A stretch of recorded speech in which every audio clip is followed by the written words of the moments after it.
नमस्कार, मैं हूं पूजा शर्मा। आप देख रहे हैं जीएनटी स्पेशल में हमारा खास शो महाकुंभ का महापर्व। आज महाकुंभ का 5वां दिन है और महाकुंभ में अब तक 7 करोड़ से ज्यादा लोग स्नान कर चुके हैं। आम भक्तों से लेकर नेता और अभिनेता सभी संगम नगरी में डुबकी लगाने के लिए पहुंच रहे हैं। जब से आस्था का महामेला सजा है, संगम नगरी में हर दिन नए और अनोखे रंग दिखाई दे रहे हैं। जीएनटी पर हम आपको घर बैठे महाकुंभ की महायात्रा करवा रहे हैं, हर रंग दिखा रहे हैं। तो चलिए हमारे साथ महाकुंभ के भव्य दिव्य सफर पर।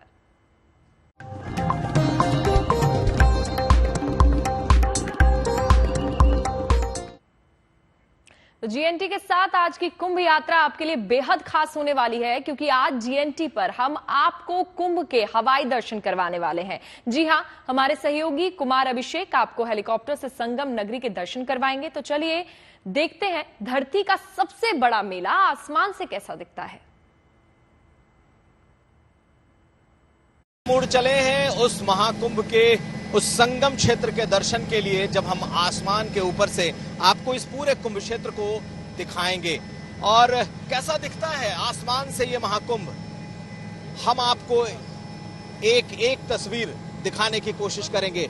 तो इस तरफ इस चॉपर में किस तरीके का इस महाकुंभ का अनुभव है, देखिए। हमारे कैमरा पर्सन नीरज कुमार हमारे साथ हैं और ये एक जॉय राइड है जिसे बकायदा सरकार ने श्रद्धालुओं के लिए या कुंभ में आने वाले लोगों के लिए खास तौर पर इसका इंतजाम किया है।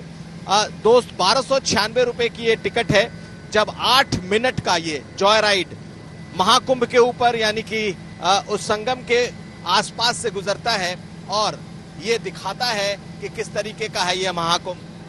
मेरे बाएं अगर हम देखें तो गंगा का वो किनारा है और ये पूरी की पूरी टेंट सिटी इस वक्त आपको दिखाई देगी। हालांकि ये वीआईपी टेंट सिटी है, अरैल का इलाका है और मेरे ठीक पीछे अब आपको ये टेंट सिटी के दर्शन हो रहे हैं, जो कि इस महाकुंभ का आकर्षण है। यहाँ विदेशी और खास करके जो वीआईपी मेहमान आए हैं उनके रुकने की ये व्यवस्था आपको इस वक्त दिखाई देगी। लंबी कतार है, 4000 स्क्वायर किलोमीटर का ये पूरा एरिया है और गंगा के किनारे किनारे आपको ये कुंभ के दर्शन इस वक्त आप कर सकते हैं। हम आपको दिखाएं गंगा माँ गंगे का ये तस्वीर और इस गंगा इस संगम क्षेत्र के दोनों तरफ अगर आप देखेंगे तो लोगों के लिए टेंट सिटी बनाई गई है।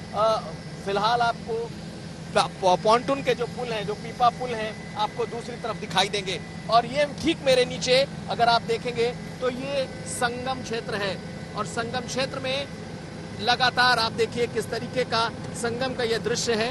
नावें ही नावें और संगम में किस तरीके का ये माहौल इस वक्त आपको यहाँ पर दिखाई देगा। तो हम आपको दिखाने की ये कोशिश कर रहे हैं आसमान से कि कैसा दिखता है महाकुंभ और महाकुंभ में जो श्रद्धालुओं की भीड़ है वो आपको इस संगम पर दिखाई देगा। एक तरफ अखाड़े हैं, दूसरी तरफ आपको यहाँ पर ये संगम का दृश्य दिखाई देगा। हमारे कैमरा पर्सन लगातार इस बात को दिखा रहे हैं कि ये संगम का क्षेत्र आपको कैसा दिखता है। तो आसमान की नजर से आप देखिए, एक तरफ अगर बाएं तरफ देखेंगे तो ये संगम का क्षेत्र, बड़े बड़े अखाड़े, बकायदा लोगों की भीड़, जो श्रद्धालुओं की भीड़ है और संगम तक जा रहे ये नावों की एक पूरी कतार आपको इस वक्त दिखाई देगी। बेहद ही सुंदर दृश्य और पॉन्टून पुल यानी कि पीपा पुल के चारों तरफ लोगों की भीड़। तो इस वक्त ये संगम का दृश्य है जो कि आपको दिखाई दे रहा है। अभी तक तकरीबन 6 से 7 करोड़ लोगों ने न सिर्फ दर्शन किए बल्कि इसमें पवित्र इस संगम में डुबकी भी लगाई है और आप देखिए किस तरीके का ये दृश्य है। हम ठीक इस वक्त संगम के ऊपर हैं और ये जो महाकुंभ है इसका मुख्य आकर्षण ये संगम क्षेत्र है। देखिए गंगा की लहरें हैं, जमुना की लहरें हैं और यहाँ पर दोनों किनारों पर बसा हुआ ये टेंट सिटी भी है। आसमान के बाद अब बात महाकुंभ की धरती पर बिखरे अनोखे रंग की कर लेते हैं। जब से कुंभ का श्री गणेश हुआ है, साधु संतों और हठ योगियों का जमघट त्रिवेणी के तट पर नजर आ रहा है। हठ योग भी ऐसा कि कोई बरसों से कार के बोनट पर है, साधना कर रहा है, तो किसी ने मस्तक पर लाखों रुद्राक्ष का भार उठा रखा है।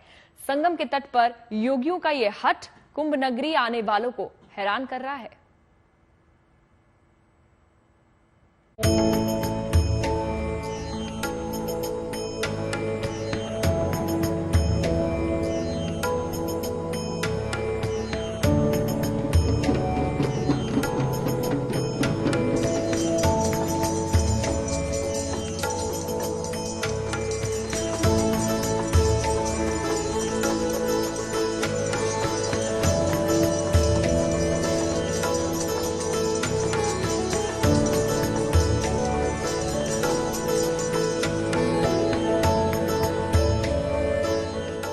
कुंभ मेले में बाबाओं के अलग अलग रंग देखने को मिल रहे हैं।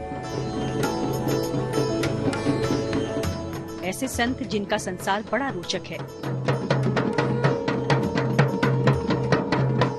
इनमें से कोई अपने अनूठे कर्तव्यों से अभिभूत कर रहा है, तो किसी का निराला अंदाज कुंभ में आ रहे भक्तों को लुभा रहा है।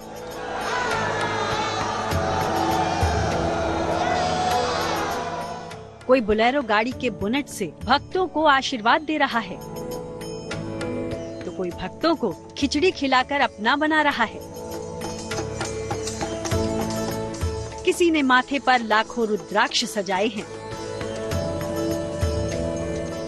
तो किसी के मस्तक पर महादेव और काल भैरव विराजे हैं। महाकुंभ में पहुंचे ये बोलेरो वाले बाबा हैं। वैसे तो इनका नाम पुष्पुरी महाराज है, लेकिन पंचायती अखाड़ा महानिर्वाणी के ये संत अपने बोलेरो प्रेम के चलते बोलेरो वाले बाबा के नाम से प्रसिद्ध हो गए हैं। बोलेरो वाले बाबा बरसों से इसी गाड़ी में यात्रा कर रहे हैं। इस गाड़ी से भारत यात्रा पर निकले बाबा रहने, खाने और सोने से लेकर साधना तक हर काम इसी गाड़ी में करते आ रहे हैं। अपनी इसी शान की सवारी पर बाबा महाकुंभ पधारे हैं। महाकुंभ में बाबाओं का एक अलग ही संसार रचा बसा है और इस वक्त यहाँ पर मैं देख रही हूँ बोलेरो वाले बाबा हैं जो इसी गाड़ी में रहते हैं, यहीं पर खाते पीते हैं, यहीं पर रहते हैं। मैं इनसे सीधे बात करने की कोशिश करूंगी।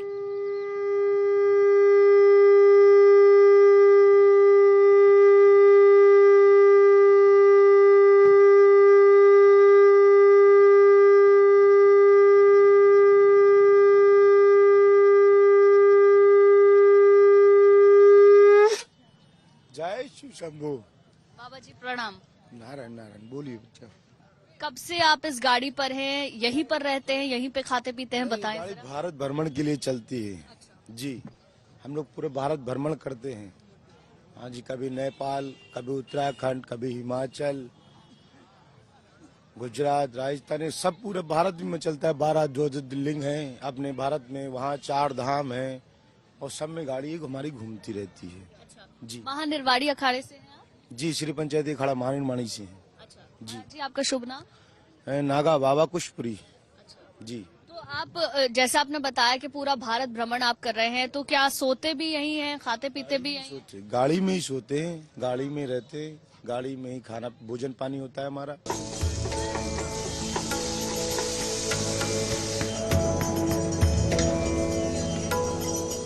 अब इन महात्मा से मिलिए। वैसे तो ये आवाहन अखाड़ा के संत हैं, लेकिन कुंभ नगरी में ये खिचड़ी वाले बाबा के नाम से प्रसिद्ध हो गए हैं। दरअसल कुंभ आने वाले भक्तों को अपने हाथों से बनाकर गर्मा गर्म खिचड़ी ये खिला रहे हैं। ऐसे में भक्तों ने इन्हें खिचड़ी वाले बाबा कहना शुरू कर दिया है। महाकुंभ मेला क्षेत्र में जब आप आएंगे तो आपको खाने पीने की किसी प्रकार की दिक्कत नहीं होने वाली है। इस वक्त मैं मौजूद हूँ आवाहन अखाड़े में और यहाँ पर खिचड़ी वाले बाबा मुझे मिले हैं, जो कि यहाँ खिचड़ी का प्रसाद बनाते हैं हर दिन और अपने भक्तों को देते हैं। बताएं महाराज जी, कब से, कितने दिनों से, कितना किलो खिचड़ी अब तक बन चुका है, आप भक्तों को दे चुके हैं, बताएं। इसका कोई अनुमान नहीं है जी, कितने कट्टे लग जाएं, कितने जब तक मेला चलेगा कोई अनुमान नहीं है। कई कुंटल लग जाओ, कोई इसका वो नहीं जी। अच्छा। हाँ जी। तो जितने बाहर से आने वाले लोग हैं उनके लिए होता है जूना अखाड़े के हो, आवाहन अखाड़े के हो? जब लंगर चलता है तो किसी अखाड़े का हो, कोई भगत हो, कोई मूर्ति हो, कहीं से हो, सभी के लिए है जी। हाँ जी। तो अभी ये इतना बड़ा पतीला मैं देख रही हूँ, ये बनेगा, ये खत्म हो जाएगा, तो फिर दोबारा बनेगा, ऐसा ही दोबारा बनेगा। हाँ जी। तो देखिए, ये जो सिलसिला है यहाँ पर तेहरी बनने का, खिचड़ी बनने का, ये लगातार यूं ही जारी रहता है। जब एक पतीला खत्म हो जाता है तो दूसरे पतीले में बनना फिर से शुरू हो जाता है। यहाँ लोग आ रहे हैं, प्रसाद ले रहे हैं, प्रसाद पा रहे हैं, और अलग अलग तरीके के बाबा हैं। ये खिचड़ी वाले बाबा हैं जो खिचड़ी बनाते हैं, अपने भक्तों को ये प्रसाद देते हैं। महाकुंभ पधारे अलबेले संतों में गीतानंद गिरी महाराज यानी रुद्राक्ष वाले बाबा का नाम भी शामिल है। इन्होंने सनातन के प्रचार और राष्ट्र हित के लिए पिछले अर्ध कुंभ में 1.25 लाख रुद्राक्ष सिर पर धारण करने का संकल्प लिया था। पिछले 6 साल में भक्तों के चढ़ाए रुद्राक्ष को मिलाकर बाबा के सिर पर अब कुल रुद्राक्ष की संख्या 2.25 लाख तक पहुंच गई है, जिनका वजन 45 किलो है। ये है रुद्राक्ष वाले बाबा। 2.25 लाख से ऊपर रुद्राक्ष इनके सर पर विराजमान है। ओम और गणपति, जैसा इन्होंने बताया, इनके इष्ट हैं गजानन, जिनकी ये पूजा करते हैं। ये सिलसिला भी यूं ही जारी रहेगा। 6 साल हुआ है, 12 साल का इनका संकल्प है। 6 साल और 12 घंटे तक ये अपने सर पर इन रुद्राक्ष को विराजमान रखते हैं। कैमरामैन शैलेंद्र के साथ Gunjan Dikshit, good news today. शाम के 6:15 बज रहे हैं, दिन अस्त हो चला है और महाकुंभ में अब तक वहां पर वक्त हो गया है मां गंगा, यमुना और सरस्वती के संगम पर भव्य आरती का। तो चलिए आपको सीधे लिए चलते हैं प्रयागराज, हमारे सहयोगी गुंजन के पास, जहां संगम तट पर आरती आरंभ हो चुकी है।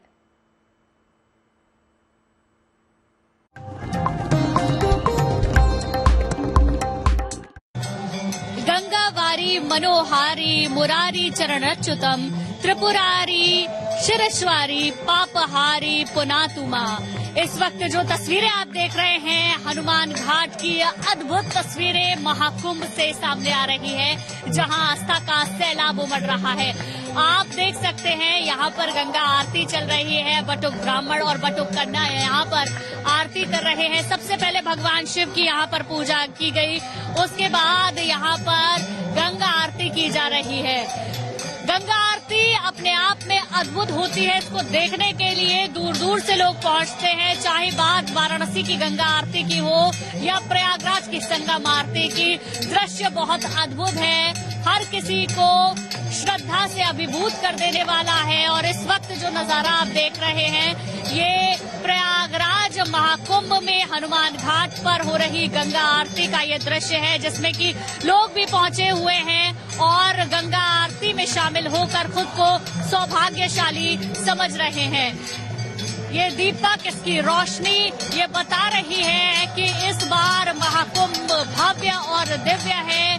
संगम में करोड़ों लोग इस बार डुबकी लगाने के लिए पहुंचे हैं और अपने आप को सौभाग्यशाली मान रहे हैं। यह अद्भुत दृश्य है, जिसमें बटुक ब्राह्मण और बटुक कन्या अपने परिधानों में गंगा आरती कर रहे हैं। अद्भुत ये दृश्य है। यहाँ पर मौजूद हर एक व्यक्ति अपने आप को खुशनसीब महसूस कर रहा है कि आज इन करतल ध्वनि के बीच, चाहे वो भारत का हो या भारत के बाहर का हो, अपने आप को धन्य महसूस कर रहा है कि वो महाकुंभ में पहुंचा है, गंगा आरती का साक्षी बना है, इस अद्भुत पल को अपनी आंखों में कैद कर पा रहा है।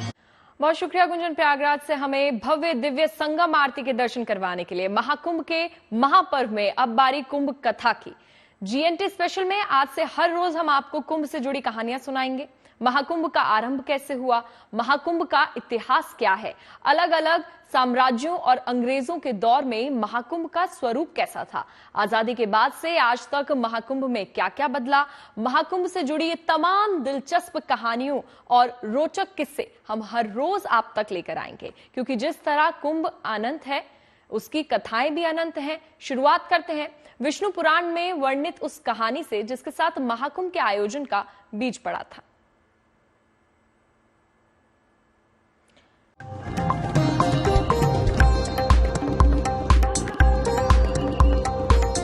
कौस्तुभ पारिजातक सुरा धन्वंतरि चंद्र गावः कामदुधाः सुरेश्वर गजो रंभाद देवांगना अश्व सप्तमुखो विष हरिधनु शंखो अमृत चांबुधे रत्नानी चतुर्दशम प्रतिदिनम कुर्वन्तु वो मंगलम।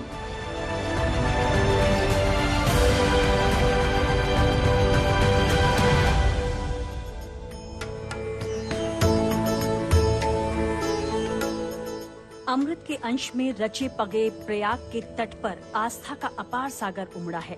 तीर्थराज की शोभा आंखों में नहीं समा रही।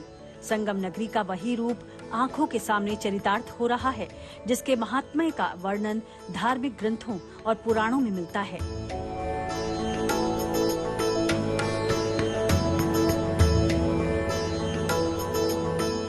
महाकुंभ की पौराणिक कथा इसे सागर मंथन से जोड़ती है। इस कहानी के अनुसार प्रयाग में आज सजे भव्य महाकुंभ का बीज उस रोज पड़ा था जब देवराज इंद्र ने अहंकारवश अत्रि ऋषि और देवी अनसुईया के पुत्र महर्षि दुर्वासा का अपमान कर दिया था।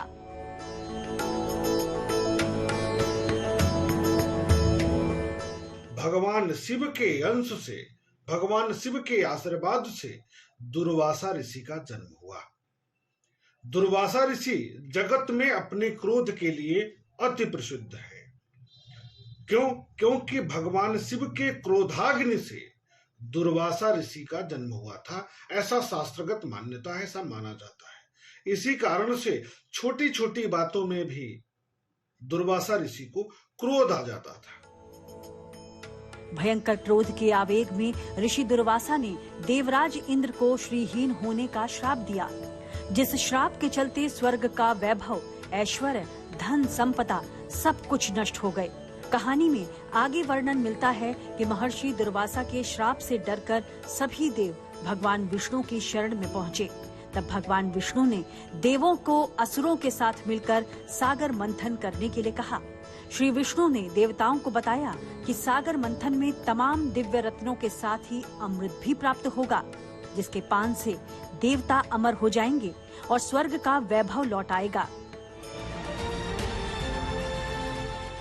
देवराज इंद्र ने दैत्यों के राजा बलि से बात की। अमृत पानी की लालसा में बलि सागर मंथन के लिए तैयार हो गए। सागर मंथन के लिए वासुकी नाग को रस्सी बनाया गया और मंदराचल पर्वत को मथनी। समुद्र मंथन में मंदराचल पर्वत को धुरी बना करके, वासुकी नाग को रस्सी बना करके मथना चालू किया गया। मंथन हुआ, समुद्र मंथन हुआ। लेकिन इस मंथन के दौरान भगवान विष्णु स्वयं कच्छप का अवतार लेकर, कछुए का अवतार लेकर के मंदराचल पर्वत को अपने पीठ पर साधे रहे। समुद्र मंथन की इस कथा का उल्लेख श्री विष्णु पुराण में मिलता है। ये कथा इंसानों को संदेश देती है कि जब हम परेशानियों में घिरे होते हैं तो अपने मन का मंथन करना चाहिए। जब हम मंथन करते हैं तो सबसे पहले विषरूपी बुरे विचार दूर होते हैं और अंत में हमारे विचार सकारात्मक होने लगते हैं। उस रोज भी यही हुआ। बरसों तक चले सागर मंथन से एक एक कर 12 रत्न निकले। आखिर में 13वें और 14वें रत्न के रूप में अमृत कलश के साथ सागर के गर्भ से भगवान धनवंतरी प्रकट हुए। कालांतर में यही अमृत कलयुग की धरा पर महाकुंभ के आयोजन का निमित्त बना। कैसे, ये आपको बताएंगे कुंभ अनंत कथा अनंता के अगले भाग में। Bureau report, good news today.